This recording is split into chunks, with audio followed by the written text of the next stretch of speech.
அடுத்தப்புறமா என்னன்னு பார்க்கலாம். இன்னைக்கு எபிசோட் பார்த்தவங்க எல்லாருக்குமே தெரிஞ்சிருக்கும். விஜய்க்காக வந்து காவேரி பொண்ணு பார்க்குறாங்க. அவங்க வந்து மாப்பிள்ளை பிடிக்கலன்னு போகிறாங்க. அது மட்டும் இல்லாமல் விஜய் ரொம்ப கோவமாக காவேரி கிட்ட பேசிகிட்டு இருக்காரு. அதுக்கு காவேரியோட பதில் என்னவா இருக்குது அப்படின்னு பார்த்தீங்கன்னா, நான் அம்முவை பார்த்துக்கிறேன், நீங்கள் நல்லா ஊர் சுற்றுங்க, ஹனிமூன் போங்க அப்படின்ற மாதிரி பேசுகிறாங்க. இதெல்லாம் கேட்டு விஜய் வந்து ரொம்பவே கோவப்பட்டு காவேரி அங்கேயே விட்டுட்டு போயிடுறாரு. இதை பார்த்த காவேரி ரொம்பவுமே கோவப்படுறாங்க. இன்னொரு சைட் சாரதா அம்மாவுக்கு பார்த்தீங்கன்னா விஜய் வந்து கால் பண்ணி ஆக்சிடென்ட் ஆனதில் பழசை மட்டும் பறக்கல, புத்தினாலையும் சரியில்லை அப்படின்ற மாதிரி விஜய் கோவப்படுறாரு. என்னாச்சு மாப்பிள்ளன்னு சொல்லி சாரதாம்மா கேட்குறாங்க. எனக்கு பொண்ணு பார்க்குறா, அம்முவை வந்து அவள் பார்த்துப்பாலாம், நான் அந்த பொண்ணோட சந்தோஷமாக இருக்கணுமா அப்படின்ற மாதிரி கோவப்படுறாரு. சாரதா என்ன சொல்கிறாங்கன்னா, இவ எதுக்கு இப்படி பண்ணிட்டு இருக்கா, அம்முக்காக யோசிக்கிறவ இவளே கல்யாணம் பண்ணிக்கலாம்ல அப்படின்னு சொல்லி சாரதாம்மா வந்து சொல்லிட்டு இருக்காங்க. அதான் கோவத்தில் அங்கேயே விட்டுட்டு வந்துட்டேன் அப்படின்னு சொல்லி விஜய் சொல்கிறாரு. உடனே சாரதாம்மா பார்த்தீங்கன்னா, இப்படி திமிர் பிடிச்சவளுக்கு இதுதான் கரெக்டாக இருக்கும், நீங்கள் இதெல்லாம் யோசிக்காதீங்க மாப்பிள்ள, நான் பேசி சரி பண்ணுறேன்னு சொல்லி சாரதாம்மா பார்த்தீங்கன்னா இன்றைக்கி எபிசோடில் வந்து அழகாக சொல்லியிருப்பாங்க. மனசு கேட்காம பார்த்தீங்கன்னா விஜயும் அங்கே போய் காவேரி கூப்பிடலான்னு சொல்லி போகும்போது பார்த்தீங்கன்னா ஒரு கட்டத்தில் வந்து விஜய்க்கு கோவம் வந்துடுது. காவேரி பேசுறது, ஏய் வாடி போகலாம் அப்படின்னு சொல்லிட்டு நம்ம காவேரி கையை பிடிச்சி இழுத்துட்டு போகிறாங்க. உடனே வந்து காவேரிக்கு கோவம் வந்துடுது. என்ன உரிமையில என் கையை பிடிக்கிறீங்க, என்ன வாடி போடின்னு பேசுகிறீங்க அப்படின்னு சொல்லிட்டு ரொம்ப கோவப்படுறாங்க.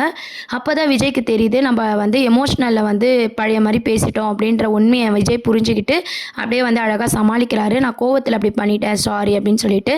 எனக்கு பிடிக்கலன்னா விட்டுருங்க, இப்போ உங்களுக்கு கூட மேரேஜ் பிடிக்கல, நான் மாப்பிள்ளையா பார்க்குறேன் அப்படின்னு சொல்லி விஜய் வந்து கேட்கும்போது, நீங்கள் எனக்கு மாப்பிள்ளையை பாருங்கள், நான் உங்களுக்கு பொண்ணு பார்க்குறேன் அப்படின்ற ஒரு டீலிங்கை வந்து காவேரி பேசுகிறாங்க. விஜய்க்கு இது எதுவுமே பிடிக்கலனாலும் வேறு வழி இல்லாமல் அமைதியாக அப்படியே கேட்டுட்ருக்காரு. அதுக்கப்புறம் ஒரு வழியாக பார்த்திங்கன்னா காவேரி சமாதானம் பண்ணி காரில் கூட்டிகிட்டு போகும்போது பார்த்திங்கன்னா மேட்ரிமோனியில் ப்ரொஃபைலில் வந்து ஓப்பன் பண்ணுறாங்க காவேரி.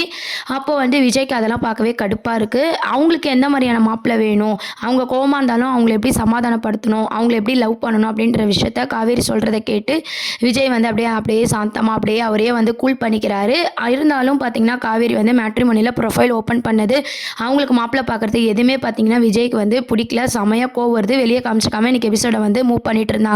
இன்னைக்கு எபிசோடில் இதை மட்டும்தான் கொண்டு வந்தாங்க. இதுக்கப்புறம் தான் பார்த்தீங்கன்னா ஸ்கூல் ரிலேட்டிவான, ஆல்ரெடி நம்ம வீடியோவில் சொன்ன மாதிரி தான் ஸ்கூல் ரிலேட்டிவான விஷயம்லாம் வந்து இதுக்கப்புறம் எபிசோடில் வந்து கொண்டு வர போகிறாங்க.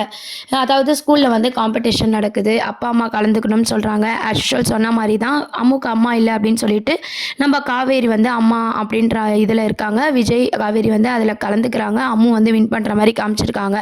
இந்த மாதிரி ஸ்கூல் ரிலேட்டிவான காம்படிஷன் ப்ரோக்ராமில் அம்மு காவேரி விஜய் வந்து ஷூட்டிங் ஸ்பாட் அப்டேட்டில் பார்த்திங்கன்னா அவங்க கஷ்டப்பட்டு வெயிலில் எடுத்த ஒரு அப்டேட்டும் வந்து வந்திருக்கு. இந்த மாதிரியான ஒரு ஸ்கூல் ரிலேட்டிவான அப்டேட்ஸ் தான் அடுத்த அப்கமிங் ப்ரோமோவாக கொண்டு வராங்க. இதையும் தாண்டி நம்ம விஜய்க்கு பொண்ணு பார்க்குறது, காவேரிக்கு மாப்பிள்ளை பார்க்குறது, இந்த மாதிரியே பார்த்திங்கன்னா எபிசோட்ஸை வந்து கொண்டு போயிட்டுருக்காங்க. இதுக்கு ஒரு முற்றுப்புள்ளி சாரதாம்மா தான் வைக்க போகிறாங்க. அதை வந்து அடுத்த வாரத்துக்கான ப்ரொமோவில் வச்சு நம்ம முடிவு பண்ணிக்கலாம். இப்போது பார்த்திங்கன்னா ப்ரொஃபைலெல்லாம் ஓப்பன் பண்ணிட்டாங்க. அந்த மாதிரியான ஒரு சீன்ஸுமே ஸ்கூல் ரிலேட்டிவான காம்படிஷன் சீனை தான் அப்கமிங் ப்ரோமோவாக கொண்டு வராங்க. இதை பற்றி உங்கள் கருத்துக்களை கமெண்ட் செக்ஷன் சொல்லி சேனலை மறக்காமல் சப்ஸ்கிரைப் பண்ணுங்கள். தேங்க்யூ.